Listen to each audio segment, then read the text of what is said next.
And here he is, former Prime Minister Jean Chretien. Nice to see you. Excellent. How are you feeling? You were supposed to be on the show a while back, but then your ticker, what's going on? Yes, you know, they had to change the plumbing. You know, I have 4 bypass in early October, and I'm in very good shape. Was you on the golf course when you started to feel it? Yes, yes, I had a kind of a problem, and I was playing with, not a problem, a malaise, and I was playing with a doctor who was a cardiologist. So I explained to him what he said, I said, I have a little of a problem that I had since a few days.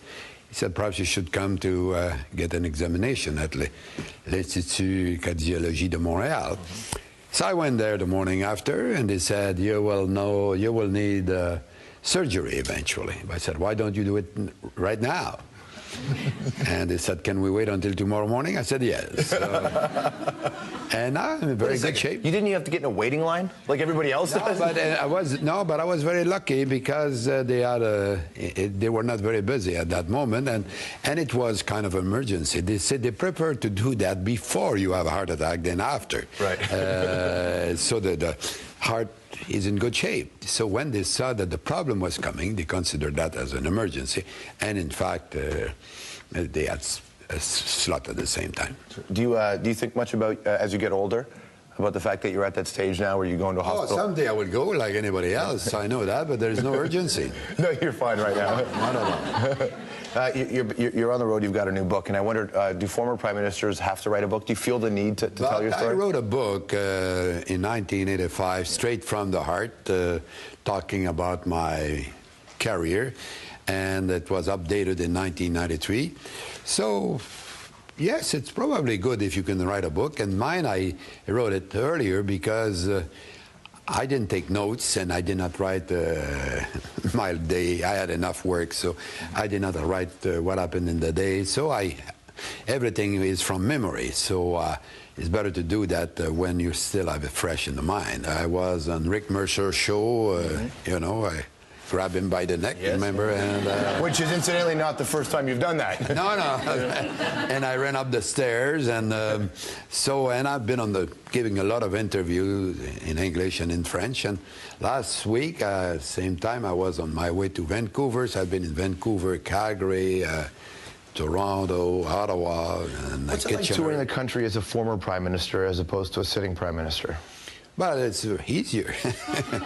Because people tend to be nice. There's, of course, when you're the prime minister, you always have protesters, but you get used to it, but it's never that pleasant anyway. But I used to be protester myself when I was a kid, so, you know, whenever I was prime minister and there was protest, I would say to myself, Jean, you deserve it, because I had protested. And when I was a student, I was a kind of activist, rebellious young man. But I wonder, as a prime minister, because you have that background, when you were being protested, I know as a prime minister, a lot of times you can't go out and say, you know what, I agree with you guys. But I'm sure there's a lot of the protesters where you agreed with some of what they were doing. But, you know, sometimes I would talk with them. It was not always possible, depends on the pressure, but it's better to talk when you can. Yeah. You know, the trick, they will have signs, you know, big signs. I will read the signs. Okay, I read it. Put it down. So eventually there was no more sign. And I will argue with them a little bit. If you can do that, sometimes as they are very motivated, you know, uptight too much. And the police, when you're prime minister, there's always more danger than when I was a minister. You had an interesting relationship with your party because you were the prime minister, you were a senior member of that party, and you enjoyed success within the party, and then you enjoyed, you know, problems within the party as well. Were there times when you were, especially near the end? You know, there's always people who want to take over your job. I'm sure there's some guys who'd like to take over you. The guys in the back are making less money than you. So and they think you're better than you, probably. Sure. So, and they probably are. Here's the thing, though. They can't force me out, right? Whereas for you, you had to deal with that. You was your finance minister. You know, but I was the leader of the party for 14 years. It's a long time. And I had made up my mind. I was not supposed to run a third term. You know, in my book, I describe all that. I had 2 terms, I thought it would have been enough for me, but circumstances forced me and let my wife to say that, Jean, they're not nice to you, you stay a 3rd term. I gave her a standing ovation. You ran for a 3rd time to stick it to your rivals in the party? No, but, you know, there is I had made plan to go, yeah. And that a lot of people wanted me to go. And at the convention in 2000, you know, there was rumor that I might go and so on, and everybody was shouting for more years. But I had promised Aline that I was not to stay. Mm-hmm. And she said to me, she took away my promise. She came back into the room when the people were asking me to stay. I said, no, I promised Aline I'm leaving. Next year I'm gone. Mm-hmm. She went out. Was going back to 24 Sussex because my writing people were there. And she reopened the door, and she shouted 4 more years. She got a standing ovation by everybody, me the first. And, and it led me to my 3rd term, but, you know, it was to be the last, because you have to go at one time. Do you think you could have won a 4th term? Everybody tells that to me. Do you think I would? I don't know. I don't know. But no, I was. When I quit, it was the party was at 54, 45 in the polls. The closest was 20, 65% approval rate. But of course, you have to understand that it was my decision not to go to war to Iraq, and a lot of Canadians were very happy with that,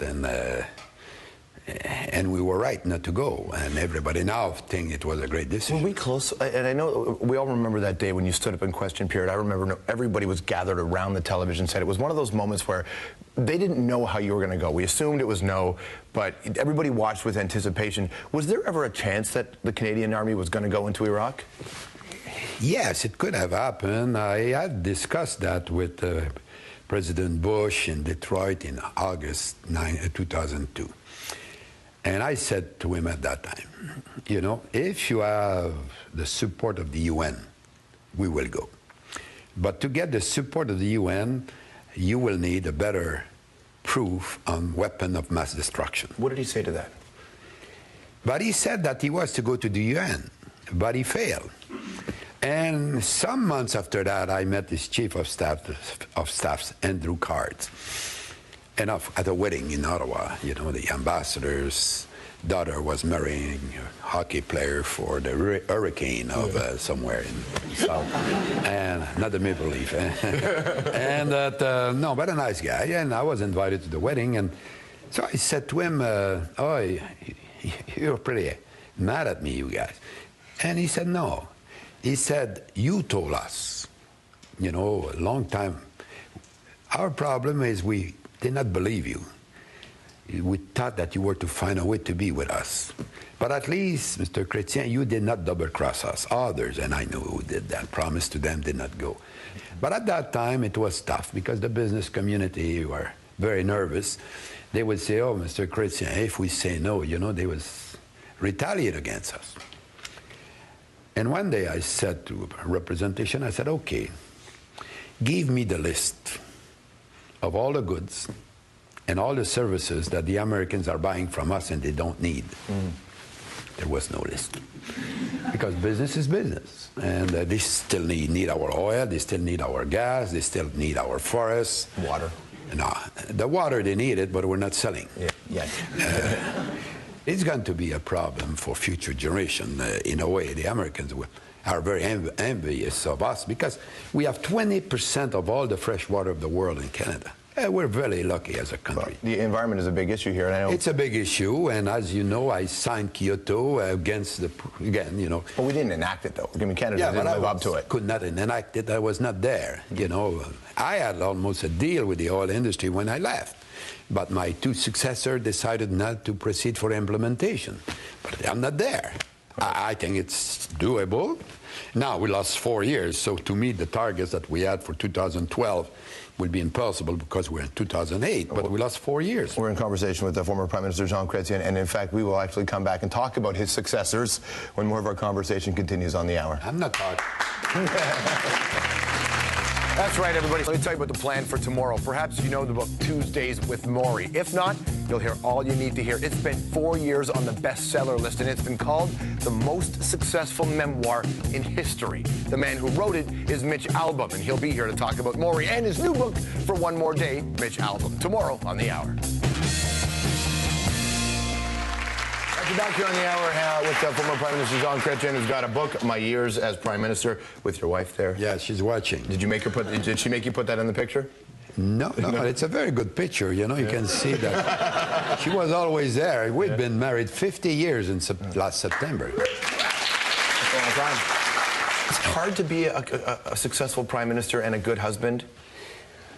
But, you know, I love politics. It was a sport for me when I was a kid, and I had told her that, you know, we were getting married, but I'm warning you, someday I will try politics. That was part of the wedding contract, I guess. And people don't realize it's a lot of work. You have to care about your writing, so you go there Saturday morning. I will receive citizens who wanted to see me. I will go to some reception in the afternoon and some organization Sunday morning, and perhaps take an hour or two for skiing. And all the kids are back in the car, and we're going back to Ottawa. And sometimes it's no storm. And we've done it for all my life. And it was, you know, my family was a great support all the time, and it's tough for the family more than for you. When you're the Prime Minister, though, you can't make that last flight home because you're gone and you're on trips, and like. You know. Yeah, but the kids were grown up by that time. I would travel on, you've seen the books, with my grandchildren. It was a lot of fun to be with them, because the other leaders didn't have grandchildren of that. You know, they were adults, and at one time, the youngest one was about 14 and 15, and I was in Moscow, and Putin invited me for lunch, but they said, take your grandson with you. So there was President Putin, myself, and my grandson. And after the lunch, we had translator and note takers and so on. When we walk out, President Putin said to Philip, he said, have you ever visited the Kremlin? And Philip said no. So he said, stay with me. So I had to go to a meeting, and he stayed with President Putin, and for about 45 minutes he walked in the Kremlin. You were okay with that, leaving him in there in the Kremlin? Yeah, Putin is, you know. When President Fox was on here, he said Putin kept trying to get him drunk with vodka at every meal. Yeah, I know, but but I have a story about their vodka. But anyway, to finish the discussion and to finish the story, he stayed there, and after half an hour, 45 minutes, speaking in Russian, Putin said, you know, I'm sorry, but I have to go. And so the translator said, Philip, I'm sorry, I have to go. So Philip shook hands with the translator. he was willing to stay with President Putin. In your book, you talk about, and Putin is a great way to lead into this, about power. Politics is about power, getting power, keeping power.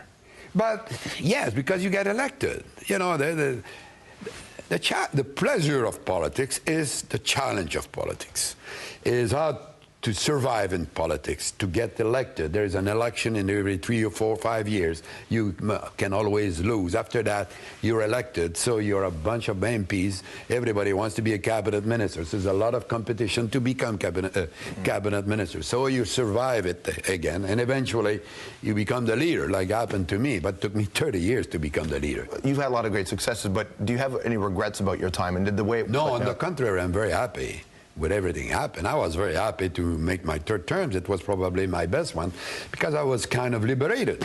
And there was a lot of controversy in the party about, for example, Kyoto.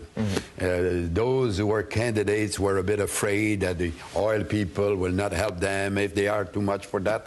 For me, I didn't give a damn about it. I was leaving. And so I said yes to Kyoto. And why do prime ministers always do that in their last term, though? Why don't they do it in their first term, where you can actually implement these things? You have to do that. I done a lot of things. You know, balancing the books, I did it in my first term. I had to slash a lot of programs and let go a lot of employees. And I thought perhaps I would not survive. Well, that's what's so interesting about the story, is that for a long time it seemed like you and your finance minister and you and Palmer were a great team together, and that's why I think the breakdown seems so colossal. But no, but the problem is he wanted to be prime minister, and he was impatient, and I bought it fine, but I was a prime minister. I had won the convention. I had won on the first ballot. I had 60% of the vote, and he had 22, 23. So I had, and my mandate has been renewed by the party at every leadership review. So I had all the legitimacy, and I was winning election. That's pretty important in election. To win, yes. Yeah. How would you have run against Stephen Harper? How would you have run against Stephen Harper? Would you have done things differently than the Liberal Party did? You know, I don't like to comment about that because, you know, I'm gone and I don't want to be the Monday morning quarterback to anybody else. Of course, I'd like, if I were a younger person, I'd like to take him for a run. But I'm not there. Stéphane Dion is experiencing a pretty rough ride to start. How do you assess him so far? But it's a tough job to be in opposition. And I was there too. And you very rarely have good publicity when you're in opposition, but you have to realize that it is the government who lose election less than the opposition winning election. And for example, my first election, I think Mr. Mulroney helped me a bit. And a lot. And so that's, but after that I won my two other elections. You know, do you remember it was Kim Campbell, but it was the legacy of the Conservative Party at the time. Do you talk to, as a member of the Liberal Party, do you talk to Stéphane Dion and his... Yes, once in a while, not too often. I think it's inappropriate to become the mother-in-law. You know, let him decide. Yeah. He calls me once in a while. I gave him, he asked me a question. I replied with great pleasure. But I don't want to be, you know, he has to be his own man. He's a very intelligent person, very hardworking person. He was an excellent minister for me, and you know, he was a very good minister of the environment. But he has a different personality. That day, October 30th, when you know, the day of the referendum, how scared were you? But I was, you know, what happened, it's happened to, during the old campaign, we were doing very well. And suddenly, about 2 weeks before, 20 days before the vote, more or less, Parizeau resigned and was replaced by Bouchard. And it's something that never happened in the middle of a race that you have a new leader. And as he had lost a leg and, you know, when it was a dramatic encounter, you know, he came back and some thought he was a kind of savior. And he was telling them, he said that he was the negotiator of a new deal. You know, there was a question of 60 words. Do you agree with an agreement between three guys and blah, blah, blah, you know? Nobody could. But that was the question they faced. So now I said in the law, the question would have to be, do you want to separate from Canada, yes or no? Yeah. This is clear, there's no ambiguity. The rest is we will divorce and remain married at the same time. It's not working like that. But that's the question that they face. And I remember watching that broadcast that night. I was watching the National, and I was scared. When you were watching the results come in, were you scared? But I knew it was to be very tight because the polls were there. But I said that, you know, I was unhappy, but there's not much you can do. So when you're in a situation like that, you have to remain very calm. Outwardly, yes, but inwardly, how did you feel? Yeah, but to be calm, you have to be calm yourself inside, too. Thanks for your time. It's good to see you. My pleasure. Former Prime Minister Jean Chretien, everybody. Lots more to come on tonight's edition of The Hour. I'll be right back. Have a heart attack then after. Right. So the heart is in good shape. So when they saw that the problem was coming, they considered that as an emergency. And in fact, they had a slot at the same time. Do you think much about, as you get older, about the fact that you're at that stage now where you're going to a hospital? Oh, someday I will go like anybody else. I know that, but there's no urgency. No, you're fine right now. Not at all. You're on the road. You've got a new book, and I wondered, do former prime ministers have to write a book? Do you feel the need to tell your story? I wrote a book in 1985, straight from the heart, talking about my... And I've been giving a lot of interviews in English and in French. And last week, same time, I was on my way to Vancouver. So I've been in Vancouver, Calgary, Toronto, Ottawa, and What's it like touring the country as a former prime minister as opposed to a sitting prime minister? But it's easier. People tend to be nice. There's, of course, when you're the Prime Minister, you always have protesters, but you get used to it, but it's never that pleasant anyway. But I used to be protester myself when I was a kid, so, you know, whenever I was a problem that I had since a few days, he said, perhaps you should come to get an examination at l'Institut Cardiologie de Montréal. So I went there the morning after, and they said, you will need surgery eventually. I said, why don't you do it right now? And they said, can we wait until tomorrow morning? I said, yes. And I'm in very good shape. You didn't have to get in a waiting line like everybody else does? But I was very lucky because they were not very busy at that moment, and it was kind of emergency. They said they prefer to do that before you. And here he is, former Prime Minister Jean Chretien. Nice to see you. Excellent. How are you feeling? You were supposed to be on the show a while back, but then your ticker, what's going on? Yes, you know, they had to change the plumbing. You know, I have 4 bypass in early October, and I'm in very good shape. Was you on the golf course when you started to feel it? Yes, yes, I had a kind of a problem, and I was playing with, not a problem, a malaise, and I was playing with a doctor who was a cardiologist. So I explained to him he said, I said, I have a little carrier, and it was updated in 1993. So, yes, it's probably good if you can write a book, and mine, I wrote it earlier because I didn't take notes, and I did not write my day. I had enough work, so I did not write what happened in the day. So everything is from memory. So it's better to do that when you still have it fresh in the mind. I was on Rick Mercer's show, you know, I grabbed him by the neck, yes. Remember? And, which is incidentally not the first time you've done that. No, no. And I ran up the stairs.